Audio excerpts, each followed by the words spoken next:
नमस्कार दोस्तों, स्वागत है आप सभी का हमारे इस चैनल गुड्डू की गाइड में। दोस्तों, प्रैक्टिस सेट जब भी आप किसी एग्जाम को मद्देनजर रखते के बनाते हैं तो प्रैक्टिस सेट बनाकर सिर्फ बहुत सारे मैक्सिमम लोग होते हैं जो उसको छोड़ देते हैं। प्रैक्टिस सेट बनाएं, उसमें देख लिया कि कितना स्कोर आ रहा है मेरा, उतना ही तक उतना उनको मतलब होता है, उसके बाद उसको देखते नहीं हैं। फिर सेकंड प्रैक्टिस सेट बनाते हैं, थर्ड बनाते हैं, फोर्थ बनाते हैं और ये प्रक्रिया निरंतर करते हैं।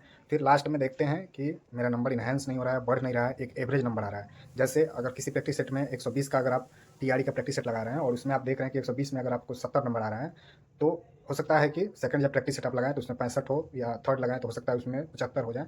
एक यानी एवरेज मार्क्स रहता है। लेकिन इसको आगे प्रैक्टिस सेट कैसे लगाकर कैसे उसमें नंबर स्कोर कर सकते हैं, इस वीडियो में इस पर हम बात करेंगे। और क्या प्रैक्टिस सेट अभी से, यानी अभी आप देखिए तो टीआरई 4 की एग्ज़ाम आपको जुलाई, यानी जुलाई में, जुलाई से अगस्त में होने की पॉसिबिलिटी दिख रही है। तो क्या अभी से प्रैक्टिस सेट लगाना ज़रूरी है? और अभी से कोई लगाता है तो किनको लगाना है और किनको अभी नहीं लगाना है?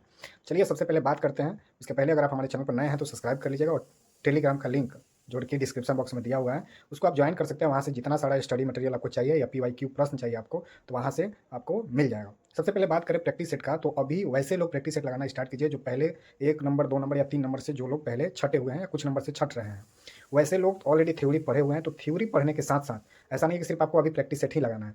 पहले आप एक प्रॉपर रूटीन बनाइए पर डे का। पर डे रूटीन बनाइए कि कितना क्या पढ़ना है हमको एक दिन में, और रूटीन के हिसाब से जब आप थ्योरी कंप्लीट कर लेते हैं, उसके बाद आपको आपके पास समय बचता है तो आप क्या कीजिए कि एमसीक्यू सॉल्व कीजिए। और एमसीक्यू कौन सा सॉल्व कीजिएगा, तो आप पीवाईक्यू के रूप में एमसीक्यू सॉल्व कर सकते हैं, या प्रैक्टिस सेट बहुत सारे प्रकाशन का आता है उसका कर सकते हैं। अगर स्टैंडर्ड, लेकिन कोई भी कीजिए तो स्टैंडर्ड बुक से कीजिए या स्टैंडर्ड क्वेश्चन को सॉल्व कीजिए। स्टैंडर्ड की अगर बात करें तो आप टेक्स्ट बुक पे स्टैंडर्ड क्वेश्चन देख सकते हैं। स्टैंडर्ड क्वेश्चन का वहाँ पे जो सेट मिलता है आपको, हमने खुद वहाँ पे लगा कर देखा है। और टेक्स्ट बुक का अपना एक स्टैंडर्ड होता है, तो उस पर आप जाकर टेस्ट ले सकते हैं। वहाँ पर समझिए कि आज तक यानी ऑफर चल रहा है कि ईयरली, अगर आप वहाँ पहले से नहीं जुड़े हैं तो ईयरली आप वहाँ का सब्सक्रिप्शन ले सकते हैं।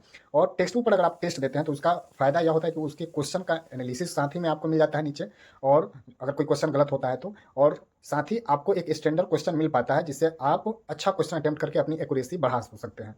आप टेक्स्ट बुक्स पर जाकर उसके एप्लीकेशन पर साइन इन करके, और आप यदि मेरा कूपन कोड जो कि स्क्रीन पर शो हो रहा है GKGG अप्लाई करते हैं तो एक्स्ट्रा 12% का छूट और आपको मिल जाता है। तो यह चैनल का आपको कोड है, और यह अप्लाई करते हैं तो 12% और आप लोग को छूट मिल जाता है। तो डाउनलोड करने के लिए, अगर आपके पास एप्लीकेशन नहीं तो डाउनलोड करने के लिए डिस्क्रिप्शन बॉक्स में उसका लिंक दिया गया है, उस पर डायरेक्ट क्लिक करके आप ज्वाइन कर सकते हैं। तो वहाँ से भी आप जाकर टेस्ट दे सकते हैं, टेस्ट लगा सकते हैं। लगाने का सबसे प्रैक्टिस टेस्ट लगाने का सबसे अच्छा और सबसे बेहतर तरीका यह है कि जब आप टेस्ट लगाते हैं तो जो क्वेश्चन सही होता है साथ में जो क्वेश्चन गलत होता है, उससे घबराना नहीं है कि मेरा क्वेश्चन गलत हो गया है। उस क्वेश्चन का एनालिसिस देखना है कि आखिर गलत क्यों हुआ है, आपने क्या सोचकर आंसर लिया है और क्या सोचकर उसका आंसर सही हो रहा है।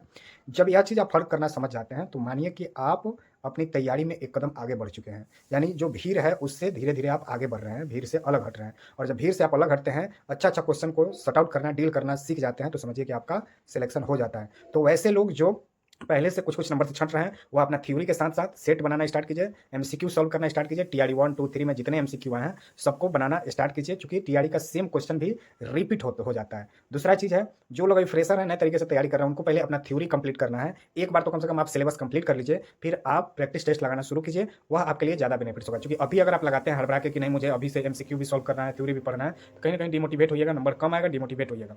तो आप क्या कीजिए, पहले कम से कम 60 से 70% सिलेबस को कवर कर लीजिए, फिर आप एमसीक्यू लगाना शुरू कीजिए। और या पर डे 100-200 एमसीक्यू तो आप अपने सब्जेक्ट का और प्लस जीएस का मिलाकर जरूर लगाइए, ताकि आपका जो एक्यूरेसी है बढ़े। क्योंकि देखिए यह एक प्रकार का एक्सरसाइज होता है, या एक प्रकार का रिहर्सल होता है। जैसे एग्जाम में आप बैठते हैं, कितना हो थ्योरी पढ़ लीजिए, या डायरेक्ट एग्जाम में बैठिएगा तो आप जीनियस से क्यों ना हो, आपसे एग्जाम नहीं निकलेगा।